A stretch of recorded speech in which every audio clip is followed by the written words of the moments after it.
Hello, everybody, and welcome back to another episode of Mind, Money, Soul. And today we are going to be talking about the second part of this 6-part series called Millionaire Secrets, the 6 habits and tips to become wealthy.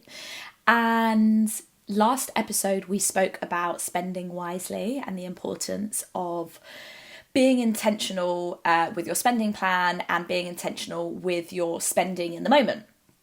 And today, tip number 2 is millionaires make smart choices about big financial decisions. So we're going to be talking about those big financial decisions that you should be more about. So when you look at your spending plan for the month ahead, what are your biggest expenses? Think about the house that you live in, think about the car that you drive, think about the service providers that you pay, and think about the giant impact that these bills and expenses have, right? That's why when people say, when you live at home, try and save as much as possible. You just don't have those high bills. And it's mainly for things like, rent or your mortgage, insurance, different bills, electricity, all of that kind of stuff. Now, one of my favorite American financial content creators, Ramit Sethi, he always says, ask the $30,000 questions, not the $3 questions. So whilst the coffees and the takeaways, they add up, where you can make a real big difference in your financial situation and growth is in the big questions. So the ideal scenario is that you actually think about these things before you commit to them. However, if you've already committed, there are obviously some things that you can do and think about.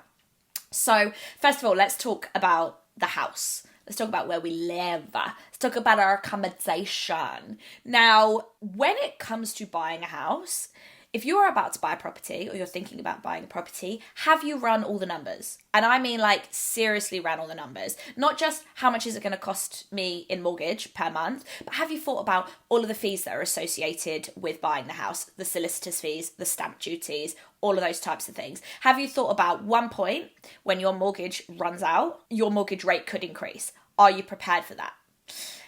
Would you be prepared for future changes if the mortgage went up? How would you cope? How would you afford it? How much is the house costing you to run? Just like general maintenance bills, electricity bills, water bills, council tax, all of those things. They are all really important questions to ask yourself and numbers to run before you buy a property. And then, do you even have the cash to pay for things if anything goes wrong? If your washing machine breaks down, or if something like your car breaks down and you're like, oh my God, I can't now afford to fix my car because I put everything into the house. These are all things we really need to think about. I think usually when we come to buying property, we just think about the deposit.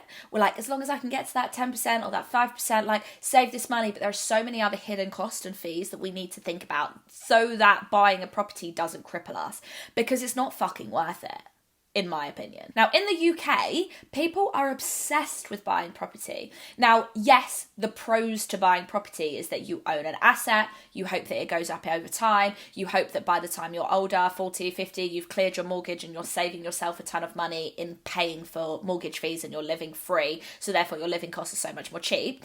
They're all pros, right? But what you need to think about is your lifestyle, what you want for the future, and what it's creating for you right now. Because I know what can happen with especially a lot of young people is if they're not getting help from the bank of mum and dad, which I think it's something crazy, 56% of new house owners or property owners have been given money from the bank of mum and dad. But if you aren't that person, or if you're still having to save up some money for yourself, you end up maybe you scale back your life for a little bit and you're the next 2 years I'm gonna not go out as much, I'm gonna sacrifice some things so I can get on the property ladder.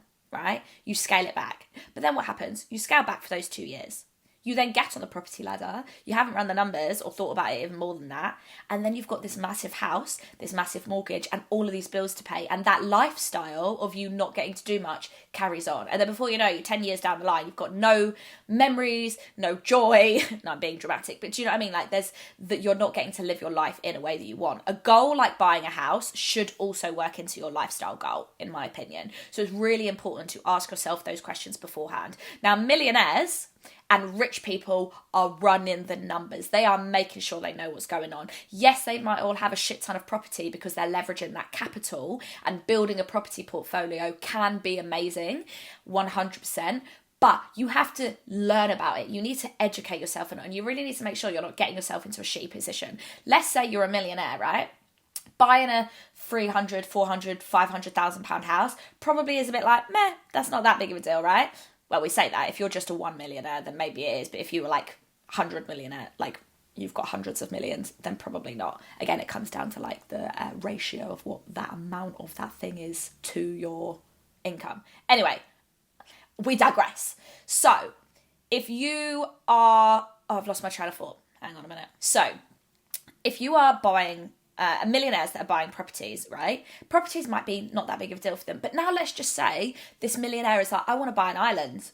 I heard that my mate Jimmy, he's a millionaire, he's got an island, I want an island. I've heard it's a really good financial investment, really good for the future. I can retire on this island, this is going to be great. This island is like £5 million.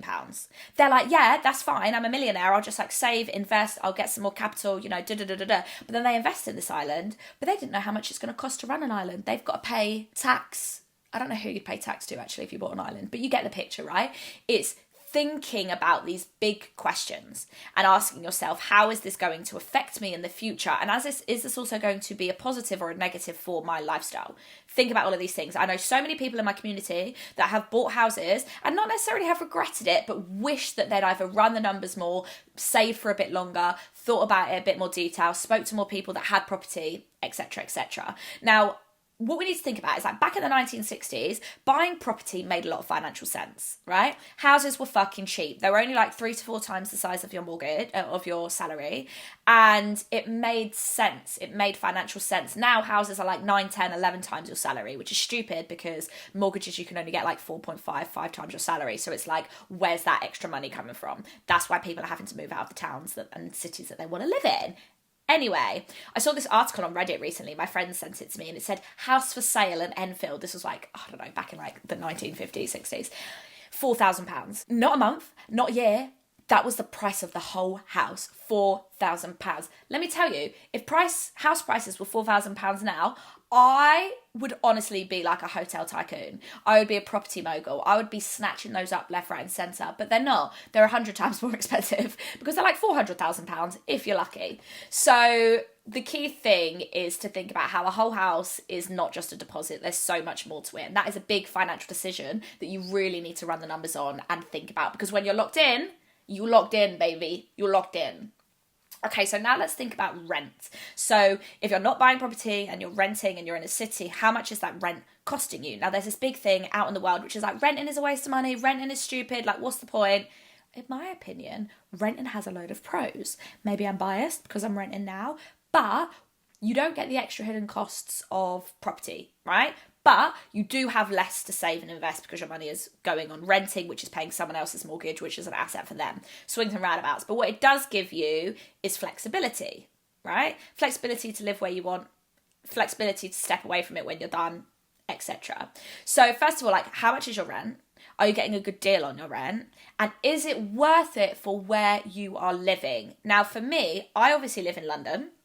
And we know London rent is quite high, but it's asking yourself, is it worth it? Now, for me, it is worth it because not only do I live with some of my best mates, but also I do a lot of talks and workshops, and very often it's a big part of my revenue, and I network a lot. I will pop into the city. It takes me half an hour, 40 minutes, pop into the city, go to a little event, run around. I'm not having to plan an entire trip around me coming down to an event. I can just pop in and out. I can say yes to things.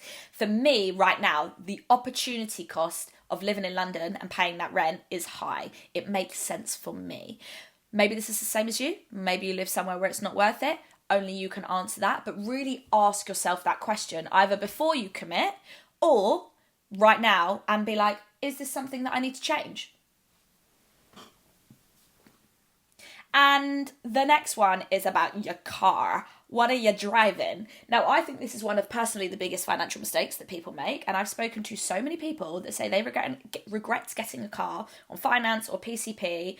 Maybe they wanted that nice Audi and they wanted to like roll around in it and it made them feel good for a bit. But seeing that huge payment that came out each month and being tied into paying it made them more annoyed in the end. They were like, this isn't fucking worth it. But it's an expensive lesson to learn, right? Because most of those people probably wouldn't do it again. that I spoke to. And also, if you buy a car outright, remember that your car, it will depreciate. It won't go up in value like a house. Obviously, if we're talking about like a Porsche or a Rolls Royce, they probably do go up. But we're talking your Fords, your Vauxhalls, your Volvos, etc. And on average, a new car loses over half of its value in the first 5 years. What the hell? What, just so you can drive around? It's given suspicious to me. But the thing is, it's not about not doing it. It's about doing it in a way that you can comfortably afford. And afford does not mean you have that money in your spending plan available. It's about working out how much would I like to save each month? How much would I like to invest each month? And then what do I have left over? What do I have left over after hitting my goals? Because otherwise you're putting having a nice shiny car over reaching your financial goals. Baby, no. Baby, no. We're not doing that. It's 2024. We are not doing that. So the question is, do I have enough to spend on this car and still afford to do all the other things I want? That is really important. Now, millionaires will make sensible decisions about their finances and they will ask the big questions. Yes, they have more to play with, but I love giving this example. So imagine a millionaire going on a holiday, okay? Instead of going to Ibiza or like Seville, they're probably going to go to like the Maldives or Bora Bora without even thinking about it. It's not even a thing. Now, they have two options. They can either fly a private jet to the Maldives, have a nice villa, seafront view, all to themselves, do all of the activities on the island, they're having a nice time. Or they could attempt to buy the whole island themselves. Okay, one of them is spending wisely within their means and thinking about the big costs that they have, but the other option could cripple them. I don't know why I'm so obsessed with this idea of millionaires buying islands, but it just feels appropriate. But just because they are a millionaire, it just means that their ratios of money and budget will be a lot bigger, but they still have to be sensible and work out what works for them. Okay, the same thing applies. Think of those big things. Now, during COVID, there was this report that went out about financial wellbeing and people, we were looking at people on different salaries. So people that had like a 20k salary right up to a £200,000 salary.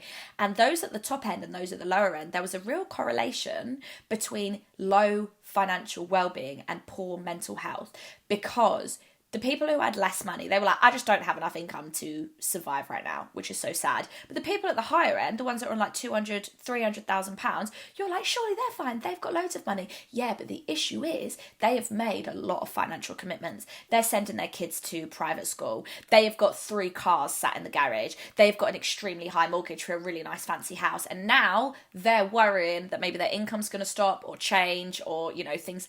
And they're like, fuck, how am I going to pay for these things? So they have financial commitments, they're just more expensive. So their house, their car, all of those things. It's about creating a buffer and putting space in between what you're making on a monthly or annual basis and what you're paying out. How much of that is going towards saving and investments and how much of that is going towards random expenses to live. Now, the key thing here is just because you have the money, it doesn't mean that you should spend it. Be mindful as you are making these big financial decisions. Ask what the hidden costs are when you are financially committing to something. If you are buying a house, yes, it goes up in value, but what happens if it doesn't? How much is it really going to cost you in maintenance, repairs, tax bills, all of those things? If you are buying a new car, which usually doesn't go up in price, yes, you can technically afford the monthly repayments, but how much of that money is eating into the money that you could be investing and saving for your financial goals? You honestly never know when your financial situation could change, and we sometimes get so excited about the prospect of what we are buying that we forget to plan ahead and to think about all the potentials that could be a financial nightmare in the future. So it's really important to have a think about these. I'm not saying don't spend your money. What I'm saying is think about how you're spending your money when you make these big financial commitments. A lot of the time, it's the people that have less money. They are spending monies on things that cost them a lot of money in the now and monthly, and it's detracting from their ability to grow. Not to be that person, but this is capitalism at its finest, because you are being told you need all these things. You need the shiny car. You need the nice big house. You need the, commit to this, commit to this. Oh no, you don't have anything left over to save and invest. Looks like you're going to have to carry on working. Looks like you're going to have to carry on swapping your time for money. Sorry. Let's break out of that before you have all of these things become big financial drains. Don't jump on something without thinking about all the financial ins and outs beforehand. You spend all your time scrolling on Instagram. You spend all of this time picking out what you want to order on Deliveroo. Why are you not going to spend a long time thinking about what your next big purchase is? Huh? And with that, I will leave you. Mic drop. But thank you so much for listening to this episode. I hope you enjoyed it, and share this with anybody who you think you would like it. Slide into my DMs, and I will see you next week.